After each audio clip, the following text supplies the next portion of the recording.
میں کالج سے گھر آ کر امی کے ساتھ کچن میں مصروف تھی کہ اچانک 3-4 گاڑیاں ہمارے گھر میں داخل ہوئیں اور میرے ابو پر بندوقیں تان لیں اور مجھے نکاح نامے پر دستخط کرنے کو کہا۔ باپ کی زندگی کی خاطر مجھے مجبوراً سائن کرنے پڑے۔ وہ لوگ مجھے زبردستی گاڑی میں ڈال کر لے گئے۔ مجھے ایک سجے سجائے کمرے میں سیج پر بٹھا دیا۔ اگلے ہی لمحے یہ دیکھ کر میرے پیروں تلے سے زمین نکل گئی کہ میری دوست انم 2 بہنیں اور ایک بھائی تھا۔ بڑی بہن تعلیم مکمل کرنے کے بعد گھر میں ہی ہوتی اور بھائی تعلیم حاصل کرنے چین چلا گیا اور پھر وہیں اسے بہت اچھی جاب مل گئی۔ یہ کہانی میری اسی دوست کی زندگی پر ہے۔ انم کالج میں BA کی اسٹوڈنٹ تھی اور یہ اس کا آخری سال تھا۔ پہلے وہ اپنی گاڑی میں ہی کالج آیا جایا کرتی تھی۔ اس کے ابو نے بیٹے کے ایڈمیشن حاصل کرنے کے بعد مکان اور گاڑی بیچ دی اور ان پیسوں سے انہوں نے اپنی بیوی اور انم کا ٹکٹ خریدا تھا۔ دوسری بیٹی کے لیے انہوں نے ٹکٹ نہ خریدا تھا کیونکہ اس کا نکاح اس کے خالہ کے بیٹے سے ہو چکا تھا جو کہ لاہور میں ہی رہتے تھے اور اس کے والدین چین شفٹ ہو جانے سے پہلے رابعہ کی رخصتی کر دینا چاہتے تھے تاکہ وہ ایک بیٹی کے فرض سے سرخرو ہو جائیں۔ انہی دنوں رابعہ کی شادی کی تاریخ رکھ دی گئی لیکن اس شادی میں اس کا بھائی نہ آ سکا کیونکہ 1-1.5 ماہ بعد ہی اس کے والدین اس کے پاس جانے والے تھے، اس لیے وہ کچھ انتظامات کے سلسلے میں وہاں مصروف تھا اور اس نے یہ کہہ رکھا تھا کہ آپ میرے بغیر ہی رابعہ کی رخصتی کر دیجیے گا، میں یہاں کے انتظام سے فارغ ہو کر اس سے ملنے اور کچھ دیگر معاملات کے سلسلے میں پاکستان آؤں گا۔ رابعہ کی شادی ہو گئی اور وہ پیا گھر چلی گئی۔ انم کے امتحان ہونے والے تھے اور وہ امتحان دے کر لاہور چھوڑنا چاہتی تھی۔ گاڑی نہ ہونے کی وجہ سے اسے بس سے آنا جانا پڑتا تھا، اسے بس اسٹاپ تک پیدل ہی چلنا پڑتا تھا۔ چند دنوں سے وہ نوٹ کر رہی تھی کہ ایک کار اس کا پیچھا کرتی ہے۔ کار ایک آدمی چلاتا تھا جو کہ شاید ڈرائیور تھا اور پیچھے ایک شخص نہایت تمیز سے بیٹھا ہوتا جیسے وہی اس گاڑی کا مالک تھا، اور کبھی وہی آدمی گلوری اور کبھی دوسری گاڑی میں ہوتا اور گاڑی کو یوں ہی ایک ڈرائیور ڈرائیو کر رہا ہوتا۔ پیچھے بیٹھا وہ شخص انم کو بغور دیکھتا اور پھر پاس سے گزر جاتا جیسے اسے دیکھ کر اس نے دل میں کچھ ٹھان لی ہو۔ پھر روز ہی یہ ہونے لگا جیسے اس شخص کو معلوم تھا کہ انم اس وقت کالج سے نکلتی ہے۔ اس کی سمجھ میں نہ آتا کہ اس کے باپ کی عمر کا یہ آدمی آخر کیوں اس کو بغور دیکھتا ہے اور یوں اس کا پیچھا کرتا ہے۔ پہلے اس نے سوچا کہ اپنے والد کو بتا دے مگر پھر ڈر کے مارے اس نے ان سے بھی اس بات کا ذکر نہیں کیا کہ وہ ذکر کرتی تو یقیناً اس کے ابو اس کو گھر بٹھا لیتے اور وہ BA کا امتحان دینے سے محروم رہ جاتی۔ اکثر مڈل کلاس گھرانے کی بیٹیوں کی طرح اس کو بھی پڑھنے کا بے حد شوق تھا اور وہ جانتی تھی کہ یہاں آ کر وہ امتحان نہ دے پائی تو اس کے 2 سال ضائع ہو جائیں گے کیونکہ چین جا کر تو اسے دوبارہ سے BA میں داخلہ لینا پڑتا۔ اس کے امتحان شروع ہو گئے مگر روز ہی اس کے ساتھ وہ معاملہ پیش آتا رہا۔ انم نے بھی سوچا کہ پیپرز تک ہی بات ہے، اس شخص کو اگنور کرتی ہوں کیونکہ ویسے بھی وہ کون سا مجھے مخاطب کرتا ہے یا پھر کوئی جوان قسم کا لڑکا ہے اس پر دل آ گیا ہو۔ وہ تو اس کے باپ کی عمر کا شخص تھا۔ آج اس کا آخری پیپر تھا۔ پیپر دینے کے بعد دوستوں نے ایک دوسرے کو میل جول رکھنے، کالز کرنے اور اپنی شادی پر بلانے اور یوں آگے بھی رابطہ رکھنے کے وعدے کیے کیونکہ آج وہ سب ایک دوسرے سے جدا ہو رہے تھے۔ انم کو بھی اپنی سہیلیوں سے بچھڑ جانے کا دکھ تو ضرور تھا کہ وہ تو اب ان سے ویسے بھی کافی دور جانے والی تھی۔ آج کالج میں دوستوں اور گروپ فیلوز نے ایک بڑی سی پارٹی کا بھی اہتمام کیا اور پھر اس کے بعد سب نے ایک دوسرے کو خدا حافظ کہہ کر اپنے گھروں کی راہ لی۔ کالج سے نکل کر انم اپنی دھن میں مگن بس اسٹاپ کی طرف جا رہی تھی کہ وہی گاڑی ایک طرف سے نامدار ہوئی اور اس کے ساتھ ہی ایک اور گاڑی اس کے بالکل برابر آ گئی۔ اب وہ 2 گاڑیوں کے درمیان سے نکلنے کا راستہ ڈھونڈ رہی تھی کہ یکایک ایک گاڑی کا دروازہ کھلا اور کسی نے دن دہاڑے اس کو گاڑی میں گھسیٹ کر ڈال دیا۔ انہوں نے اسے نہ جانے کیا سکھایا تھا کہ پھر اس کو خبر نہیں رہی کہ کیا ہوا کہ وہ بے ہوش ہو گئی تھی۔ جب اسے ہوش آیا تو اس نے خود کو بے بس ایک کمرے میں پایا۔ جب اس نے شور مچانا چاہا تو ایک گارڈ نے اسے دھمکایا کہ اگر اپنی زندگی عزیز ہے تو ابھی اپنی زبان کو بند رکھو۔ تھوڑی دیر بعد اسے کھانا دیا گیا جسے اس نے ہاتھ تک نہ لگایا۔ اسے بھوک ہی کہاں تھی۔ آدھ گھنٹے کے بعد ایک شخص کمرے میں داخل ہوا۔ یہ وہی شخص تھا جسے وہ پیچھا کرنے والی گاڑی کے پیچھے بیٹھا ہوا دیکھا کرتی تھی۔ انم بے پناہ ڈر رہی تھی کہ نہ جانے اس کا کیا ہوگا، وہ کن درندوں میں جا چکی تھی۔ اس شخص نے اسے کھانا کھانے کو کہا تو اس نے آگے سے بس اتنا کہا کہ مجھے بھوک نہیں ہے اور پھر وہ اس کے سامنے آ کر بیٹھ گیا۔ یہ وہی ادھیڑ عمر کا شخص اس کے سامنے بیٹھا تھا جو اس کا پیچھا کرتا تھا۔ انم کی آنکھوں میں مسلسل بہتے آنسو دیکھ کر اس شخص نے اس کی پیشانی سہلائی تو وہ گھبرا کر صوفے سے اچھل کر زمین پر کھڑی ہو گئی اور جلدی سے کمرے سے باہر نکلنے کی کوشش کرنے لگی۔ تبھی وہ آگے بڑھا اور اس کو مضبوطی سے تھام کر بولا، خبردار بھاگنے کی کوشش نہ کرنا، یہاں سے بھاگ کر تم کہیں نہیں جا سکتی کیونکہ یہاں ارد گرد ہر جگہ ہی موت منڈلاتی ہے۔ باہر میرے محافظوں کے پاس خوفناک کتے ہیں، انہوں نے تمہیں بھاگتے دیکھ لیا تو آگے تم خود ہی سمجھدار ہو۔ انم اس شخص سے گڑ گڑا کر کہنے لگی، ہم اتنے امیر نہیں ہیں کہ آپ کو میرے والدین بھاری رقم دے سکیں۔ اس نے لرزتی کانپتی آواز میں یہ کہا تھا۔ وہ شخص آگے سے کہنے لگا، مجھے کسی رقم کی نہیں بلکہ تمہاری ضرورت ہے۔ یہ سن کر انم چونک گئی۔ اب تک وہ یہی سوچ رہی تھی کہ ان لوگوں نے اسے پیسوں کی وجہ سے گھر سے اغوا کیا ہے۔ وہ شخص انم سے کہنے لگا، میں تم سے نکاح کروں گا اور میں تمہیں اپنی بیوی بناؤں گا۔ کیا؟ اس نے گھبرا کر اس شخص کو دیکھا۔ وہ آگے سے کہنے لگا، مجھے اس طرح مت دیکھو، تمہارا یوں دیکھنا میرے دل کو گھائل کر دیتا ہے۔ میرے 2 محافظ تمہاری زبردست نگرانی کر رہے ہیں، اس لیے یہاں سے باہر نکلنے کا تمہارے پاس کوئی راستہ نہیں ہے۔ میرے محافظ ہمیشہ سے تمہارا پیچھا کرتے رہے ہیں، جب تم اپنے والد کے ساتھ گاڑی میں جاتی تھی تب بھی، پھر تم نے بس میں جانا شروع کر دیا تب بھی۔ تمہارا بھولا پن اور دنیا سے بے خبری، اپنی دھن میں مگن ہو کر چلنا میرے دل کو بھا گیا۔ میں نے فیصلہ کر لیا تھا کہ تمہیں ضرور حاصل کروں گا اور اپنے دل کی ملکہ بناؤں گا۔ انم اب زور زور سے رونے لگی۔ آپ پلیز مجھے گھر جانے دیں، یوں زبردستی کسی کو گاڑی میں ڈال لینا کوئی اچھی بات تو نہیں۔ میرا ایک دن بھی گھر سے غائب ہونا میرے گھر والوں کے لیے قیامت سے کم نہ ہوگا۔ وہ اور زور سے رونے لگی۔ اس شخص کا دل جیسے پسیج گیا۔ پھر وہ بولا، مجھے اندازہ ہے تم ایک شریف اور باکردار لڑکی ہو اور اچھے خاندان سے ہو، میں اسی لیے تو تمہیں اپنی بیوی بنانا چاہتا ہوں۔ میں یہاں تمہارے ساتھ کچھ برا کرنے کی نیت سے تمہیں نہیں لایا، بلکہ میں تم سے نکاح کروں گا، اس لیے تم مجھ سے خوف نہیں کھاؤ۔ اس کو روتے پا کر شاہ جی کو رحم آ گیا اور اسے چپ کروانے کی کوشش کرنے لگا۔ جب وہ کسی طرح چپ نہ ہوئی تو اس نے اس سے وعدہ کیا کہ وہ اسے اس کے گھر پہنچا دے گا۔ رات سے پہلے وہ انم کو اس کے گھر کے دروازے پر اتار گیا اور کہا کہ اپنے والدین سے کہنا کہ انہیں تمہاری شادی مجھ سے ہی کرنی ہوگی۔ تمہاری خاطر میں نے ان کی عزت کا خیال کر کے تمہیں ان کے پاس چھوڑ کر جا رہا ہوں، اس لیے اب وہ عزت سے تمہیں میرے ساتھ رخصت کر دیں۔ جب وہ گھر آئی تو اس کے ماں باپ بے حد پریشان تھے۔ اس کو دیکھ کر ان کی جان میں جان آئی۔ کہاں رہ گئی تھی انم میری بچی؟ تو اس کی ماں نے تقریباً روتے ہوئے کہا۔ اس نے بھی روتے ہوئے سارا حال والدین کو بیان کیا، جسے سن کر وہ اور زیادہ پریشان ہو گئی۔ باپ نے فوراً بیٹے کو چین فون کر دیا۔ وہ فوراً پاکستان آنے پر تیار ہو گیا، مگر کچھ قانونی کارروائی کی وجہ سے فوراً نہیں آ سکتا تھا۔ ماں نے اس کو فون کر کے کہہ دیا کہ تم مت آؤ، ہم خود اس مسئلے سے نمٹ لیں گے۔ انم کا پریشانی سے برا حال تھا۔ اسے اس شخص کی باتوں سے اندازہ ہو چکا تھا کہ وہ دوبارہ اسے حاصل کرنے کی کوشش ضرور کرے گا۔ 2 دن گزر گئے۔ انم اپنی ماں کے ساتھ کچن کے کاموں میں مصروف تھی۔ کچھ لوگ پھل اور مٹھائی کے ٹوکرے لے کر آ گئے اور انہوں نے بتا دیا کہ شاہ جی نے رشتہ مانگا ہے۔ پہلی بیوی ان سے کافی بڑی ہیں، انہوں نے دوسری شادی کی تو اس سے اولاد نہیں ہے۔ تیسری BA کی طالبہ تھی جو ان کو پسند آ گئی۔ شاہ جی رشتہ لے کر گئے تو اس لڑکی کے والدین نے بھی رشتہ دینے سے انکار نہیں کیا۔ اب اس کے 2 بچے ہیں اور وہ لیاقت پور میں ان کے گاؤں میں رہتی ہے۔ انم شاہ جی کی چوتھی بیوی ہوگی اور ان کے ساتھ لاہور میں ہی رہے گی۔ ڈیفنس کا بنگلہ وہ انم کے نام لکھ کر دیں گے۔ انم کے ابو بڑے تحمل سے ان کی باتیں سننے لگے۔ ان لوگوں کی چائے وغیرہ سے تواضع کی اور جاتے وقت ان کو بھی مٹھائی پھولوں کے ساتھ رخصت کیا۔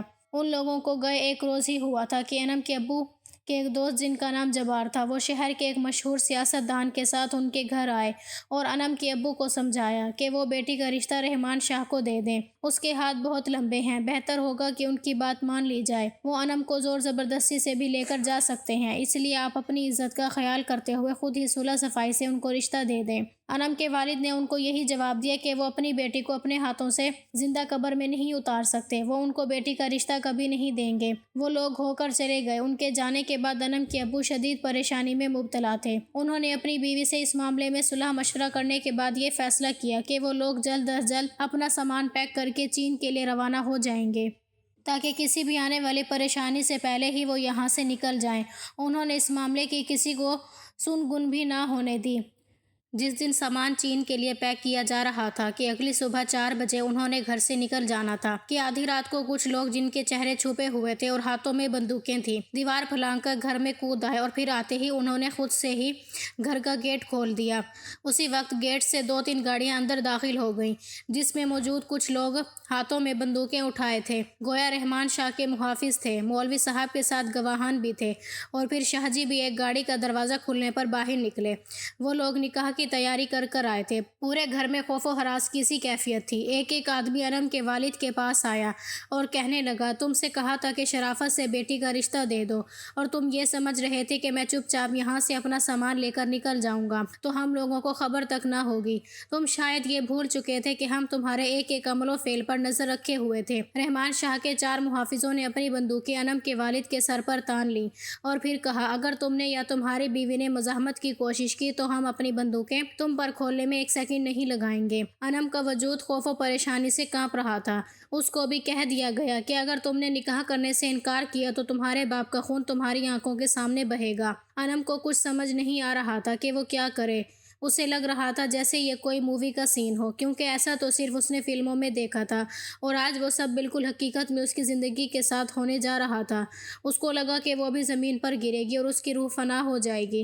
وہ عجیب کشمکش میں مبتلا ہو چکی تھی۔ ایک طرف اسے زبردستی اس ادھیڑ عمر شخص کو قبول کرنا پڑ رہا تھا، اور دوسری طرف اس کا باپ موت کے سائے میں کھڑا تھا۔ یوں بندوقوں کے سائے میں مولوی صاحب نے انم کا نکاح پڑھوایا۔ اس نے اپنے باپ کی خاطر مجبوراً کانپتے لبوں کے ساتھ قبول ہے کہا تھا، اور پھر اس نے کانپتے ہاتھوں سے دستخط کر دیے کہ اس کو اپنے والدین کی جانوں سے بڑھ کر کچھ عزیز نہ تھا۔ نکاح کے فوراً بعد سب لوگ وہاں سے اٹھ کھڑے ہوئے۔ حق مہر کی رقم، مٹھائی کے ٹوکرے صوفہ پر ہی چھوڑ کر وہ لوگ انم کو گاڑی میں بٹھا کر زبردستی لے گئے تھے۔ اس کا باپ اپنی بے بسی پر رو رہا تھا۔ اس انوکھی رخصتی پر سننے والے حیران رہ گئے۔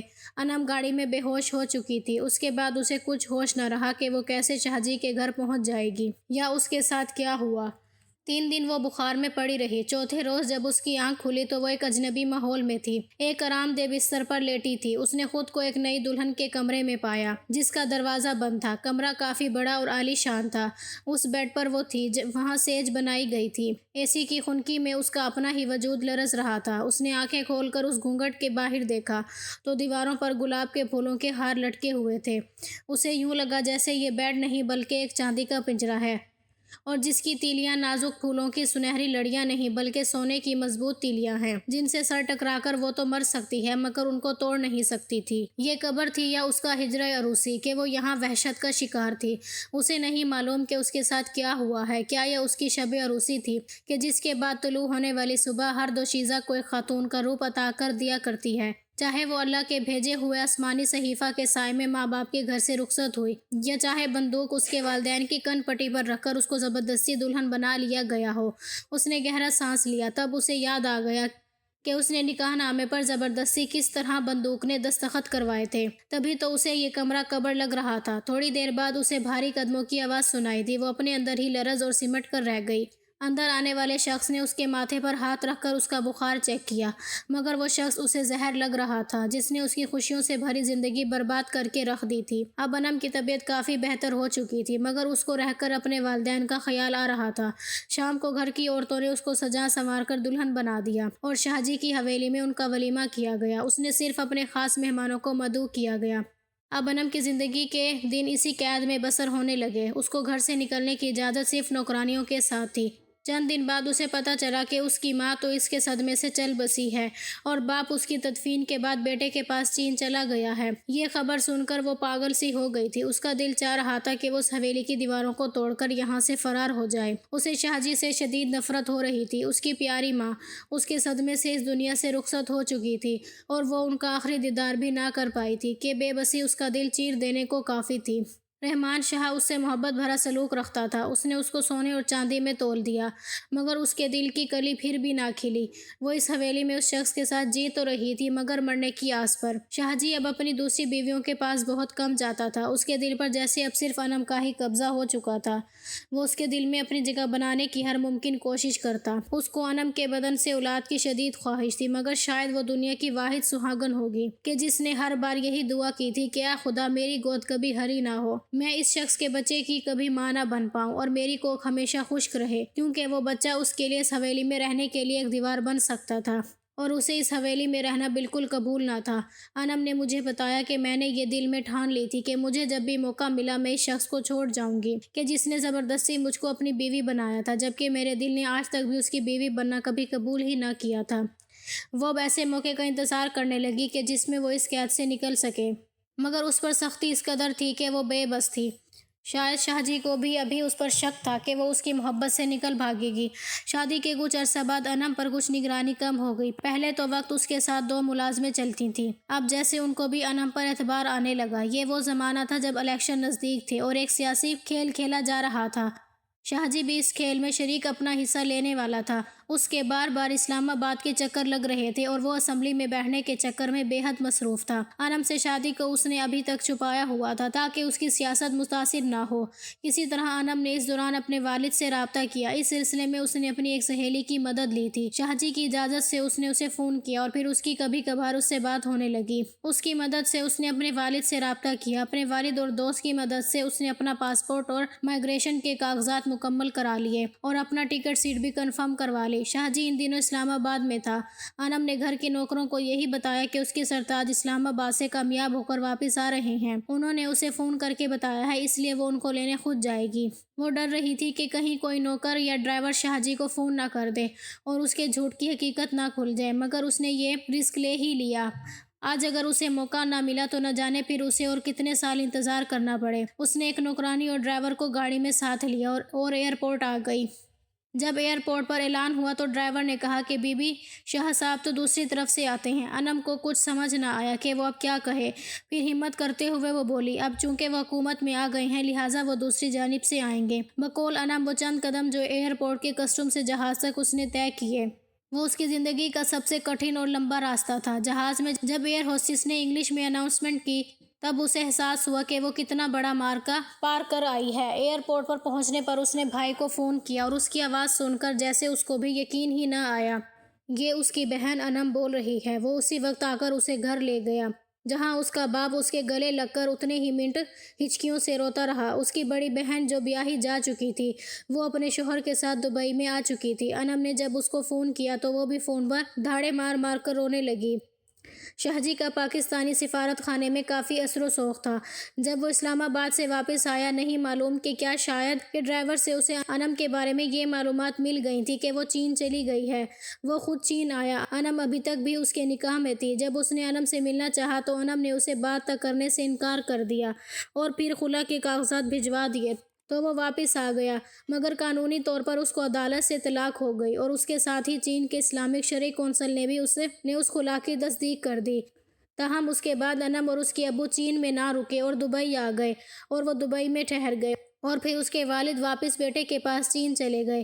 یہاں دبئی کی ایک یونیورسٹی سے اس نے پی ایچ ڈی کی اور پھر یہی ملازمت اختیار کر لی۔ اس یونیورسٹی میں اس کی ملاقات ایک شعیب نامی مسلم لڑکے سے ہوئی اور دونوں میں محبت ہو گئی۔ تعلیم حاصل کرنے کے بعد دونوں نے شادی کر لی۔ میری ملاقات انم سے امریکہ میں ایک میٹنگ میں ہوئی اور پھر میری اس سے دوستی ہو گئی۔ تبھی اس نے اپنی زندگی کی یہ داستان مجھے سنائی کہ جس کو میں نے رقم کیا وہ اکثر چھٹی کے دن میرے گھر آتی۔ ہم ڈھیر ساری باتیں کرتے۔ وہ مجھ سے پاکستان کی یادیں شیئر کرتی، اپنے بچپن کے قصے سناتی۔ یوں ہم گھنٹوں بیٹھ کر باتیں کرتے تھے۔ پاکستان کے سرمایہ داروں، جاگیرداروں اور وڈیرا شاہی کے بارے میں وہ کہتی تھی کہ دولت کی خاطر پڑھی لکھی لڑکیاں ایسے مردوں سے شادیاں کرنے کے خواب دیکھتی ہیں کہ جن کا سیاست میں اثر و رسوخ ہو اور جو ان کو اپنی قیمتی گاڑیوں میں سیر کرائیں، ان کو تحفے میں گاڑیاں اور بنگلے دیں۔ شاہجی کی وہ بیوی جو گاؤں میں رہتی تھی وہ بہت کم عمر اور تب میڈیکل کی طالبہ تھی جس نے دولت کی خاطر رشتہ قبول کر لیا تھا، مگر مجھے یہ سب پسند نہ تھا جبکہ مجھے اس کے پاس کوئی تکلیف نہ تھی۔ وہ مجھ سے اچھا سلوک کرتے اور میرا بے حد خیال رکھتے تھے، لیکن پتہ نہیں کیوں میرے دل نے ان کی سنگت اور حکمرانی کو قبول نہیں کیا۔ سب کچھ پا کر بھی مجھ کو یوں لگتا تھا جیسے میں خالی دامن ہوں۔ میں اسے کہتی یہ اپنی سوچ کی ہی بات ہوتی ہے، دل جس کو قبول نہ کرے اس کے ساتھ سے بھی انسان کو خوشی حاصل نہیں ہوتی۔